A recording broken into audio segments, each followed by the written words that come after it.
ನಿನ್ನೆ ದೆಹಲಿಯ ಪಾರ್ಲಿಮೆಂಟ್ನಲ್ಲಿ ಒಂದು ಐತಿಹಾಸಿಕವಾದಂತ ಬಿಲ್ ಮಂಡನೆ ಮಾಡಿ ಚರ್ಚೆ ಮಾಡಿ ಇವತ್ತು ಅವತ್ತೇ ಅಂದ್ರೆ ರಾತ್ರಿನೇ ಪಾಸ್ ಆಗಿದ್ದು ಇದು ಅತ್ಯಂತ ಸ್ವಾಗತಾರ್ಹವಾದ 95ರಿಂದ ಅದಕ್ಕಿಂತ ಮುಂಚೆಯಿಂದಲೂ ಕೂಡ ವಕ್ಫ್ ಬೋರ್ಡ್ ಹೆಸರಿನಲ್ಲಿ ಸರ್ಕಾರಿ ಜಾಗ, ರೈತರ ಜಾಗ, ದೇವಸ್ಥಾನ ಜಾಗ, ಮಠದ ಜಾಗ, ದಲಿತರ ಜಾಗ, ಎಂಎಲ್ಎ ಎಂಪಿಗಳ ಜಾಗ ಅತಿಕ್ರಮಣ ಮಾಡಿಕೊಂಡು ಲೂಟಿ ಮಾಡ್ತಾ ಇರುವಂತ ವಕ್ಫ್ ಬೋರ್ಡ್ ವಿರುದ್ಧ 44 ತಿದ್ದುಪಡಿಯ ಬಿಲ್ ಅನ್ನು ಪಾಸ್ ಮಾಡಿದ್ದು ಸ್ವಾಗತಾರ್ಹವಾದ್ದು. ಕೇಂದ್ರದ ಬಿಜೆಪಿಯವರಿಗೆ, ನರೇಂದ್ರ ಮೋದಿ ಅವರಿಗೆ ಅಭಿನಂದನೆಗಳನ್ನು ಹೇಳ್ತಾ ಇದ್ದೀವಿ. ಇನ್ನು ಯಾರು ಇದನ್ನ ವಿರೋಧ ಮಾಡ್ತಾ ಇದ್ದಾರೆ, ದೇಶದ್ರೋಹಿಗಳು, ಅವರಿಗೆ ಸ್ವಲ್ಪ ಅವಲೋಕನ ಮಾಡ್ಕೊಳ್ಬೇಕು. ಬರೇ ವೋಟ್ ಬ್ಯಾಂಕ್ ಒಂದೇ ಅಲ್ಲ, ಬರೇ ನಿಮ್ಮ ಅಧಿಕಾರ ಒಂದೇ ಅಲ್ಲ, ದೇಶ ಇದೆ, ಧರ್ಮ ಇದೆ, ಜನ ಇದ್ದಾರೆ.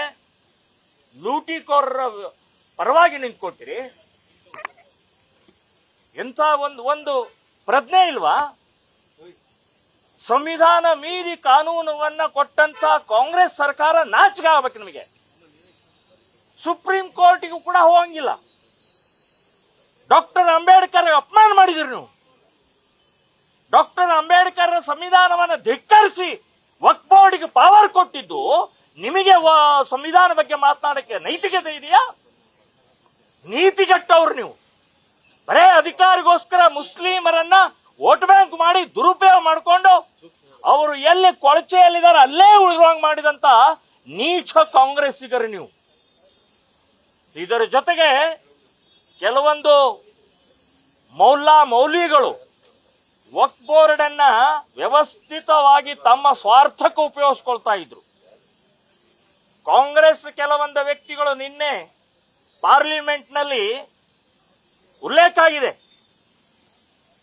ಅಖಿಲ ಭಾರತೀಯ ರಾಷ್ಟ್ರೀಯ ಕಾಂಗ್ರೆಸ್ಸಿನ ಅಧ್ಯಕ್ಷರಾದಂತಹ ಖರ್ಗೆ ಅವರು ಉಲ್ಲೇಖ ಆಗಿದೆ. ನೀವು ಕೂಡ ವಕ್ಫ್ ಬೋರ್ಡಿನ ಹೆಸರಿನಲ್ಲಿ 100 ಎಕರೆ ಲೂಟಿ ಮಾಡಿದ್ದೀರಿ ಅಂತನ್ನುವಂಥದ್ದು ಆರೋಪವನ್ನ ಪಾರ್ಲಿಮೆಂಟ್ನಲ್ಲಿ ಹಾಕಿದ್ದಾರೆ. ಅಷ್ಟೇ ಅಲ್ಲ, ಅನ್ವರ್ ಮಾನ್ಪಾಡಿಯವರ ವರದಿಯಲ್ಲಿ ದಾಖಲೆ ಸಹಿತ ಇದೆ.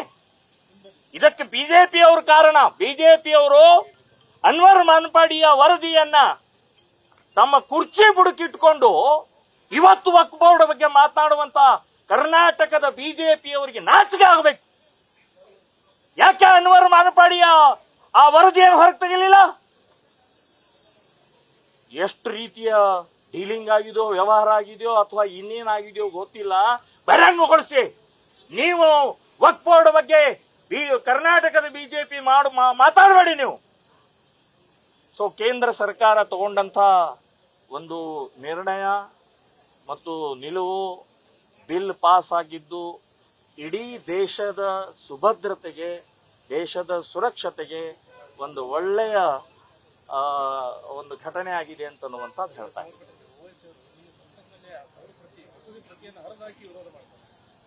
ಇಡೀ ಓವೈಸಿ ಇರಬಹುದು, ಕಾಂಗ್ರೆಸ್ನವರು ಇರಬಹುದು, ಈ ಓವೈಸಿ ಮತ್ತು ಮುಸ್ಲಿಂ ಎಂಪಿಗಳಕ್ಕಿಂತ ಹಿಂದೂ ಎಂಪಿಗಳು, ಕಾಂಗ್ರೆಸ್ ಎಂಪಿಗಳು, ಟಿಎಂಸಿ ಎಂಪಿಗಳು, ಡಿಎಂಕೆ ಎಂಪಿಗಳು, ಇವರಿಗೆ ನಾಚಿಕೆ ಮಾನ ಮರ್ಯಾದೆ ಇದೆಯಾ ಇವರಿಗೆ?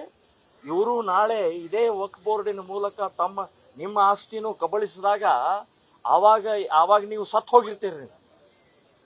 ಸೊ ಇಂಥ ನೀಚ ನಿರ್ಲಜ್ಜ ವ್ಯವಸ್ಥೆಯ ವಿರುದ್ಧ ನರೇಂದ್ರ ಮೋದಿಯವರು ತಗೊಂಡಂತ ಕ್ರಮ ಅತ್ಯಂತ ಶ್ರೇಷ್ಠವಾಗಿದೆ ಅಂತನ್ನುವಂಥದ್ದು ನಾಳೆ ಸಾವಿರ ಅಭಿನಂದನೆಗಳನ್ನು ನಾನು ನರೇಂದ್ರ ಮೋದಿ ಅವರಿಗೆ ಹೇಳ್ತಾ ಇದ್ದೀನಿ. ಈಗ ಈ ಒಂದು ಘಟನೆ ಸಂಬಂಧಪಟ್ಟ ಈ ಸದ್ಯ ಸ್ಟೇಟ್ ಏನಿದೆ, ಹುಡುಗಿ ಔಟ್ ಆಫ್ ಡೇಂಜರ್, ಆದರೆ ಅಬ್ಸರ್ವೇಷನ್ ನಲ್ಲಿ ಇಟ್ಟಿದ್ದಾರೆ. ಆ ಡೋಲೋ ಮಾತ್ರೆಯನ್ನ ಸುಮಾರು 13 ಮಾತ್ರೆಯನ್ನು ತಗೊಂಡಿದ್ದಾಳೆ ಅಂತ ಹೇಳ್ತಾರೆ. ಸೊ ಇದಕ್ಕೆ ಅವನು ರಿಯಾಜೋ ಏನು ಅವನ ಹೆಸರು, ಒಂದು ಸಿರಾಜ್ ಅನ್ನುವಂಥವನು ಆ 9ನೇ ಕ್ಲಾಸ್ನಿಂದ ಪ್ರೀತಿ ಇತ್ತು ಅಂತ ಹೇಳ್ತಾರೆ. ಮಧ್ಯದಲ್ಲಿ ಊರಿನ ಹಿರಿಯರು ಒಟ್ಟಿಗೆ ಸೇರಿ ಬಗೆಹರಿಸಿದ್ದಾರೆ.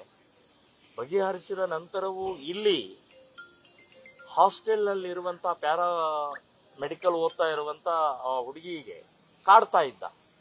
ನಿಮ್ಮ ಅಪ್ಪ ಅಮ್ಮನ ಕೊಲ್ತೀನಿ, ನೀವು ಫೋಟೋಗಳನ್ನು ಬಿಡ್ತೀನಿ, ಅದು ಇದು ಅಂತ ಹೇಳುವಂತ ಒಂದು ಕಾಡ್ತಾ ಇದ್ದ.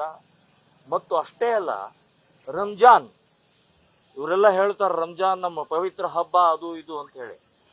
ಸೊ ಅವತ್ತು ಅವನು ಹಾಸ್ಟೆಲ್ಗೆ ಹೋಗಿ ಅವಳಿಗೆ ಹೊಡೆದಿದ್ದಾನೆ.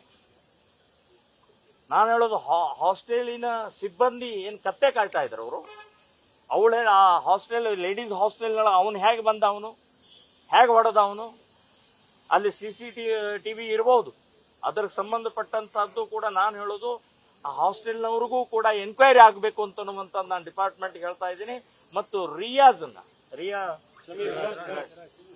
ಸಿರಾಜ್, ಈ ಸಿರಾಜನನ್ನ ಪೊಲೀಸ್ ಡಿಪಾರ್ಟ್ಮೆಂಟ್ಗೆ ಹೇಳ್ತೀನಿ. ಈ ಮೊನ್ನೆ ನಡೆದಂತ ಇನ್ನೂ 1 ವರ್ಷ ಆಗಿಲ್ಲ, ನೇಹಾ ಹಿರೇಮಠ ಹತ್ಯೆ ಆಗಿ ಇಂಥ ಒಂದು ವ್ಯವಸ್ಥೆ ಹಿನ್ನೆಲೆಯಲ್ಲಿ